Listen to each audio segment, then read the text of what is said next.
মহিলাকে মারধরের অভিযোগে আশ্রমের বাবাজিকে গ্রেপ্তার করল পুলিশ।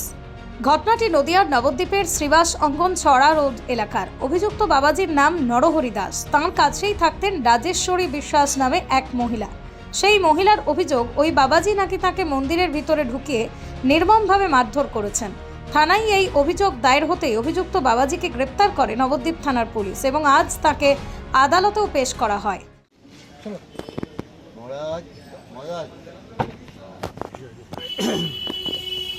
আপনি এরকম ভাবে মারলেন কেন ওই মহিলাকে? মহারাজ, এরকম রড দিয়ে মারলেন কেন আপনি?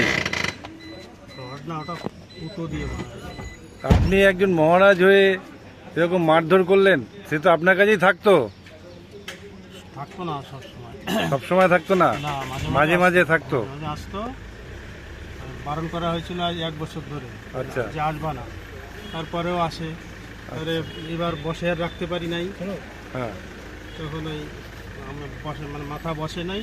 আচ্ছা আচ্ছা আচ্ছা। আমারও জ্ঞান হয়নি।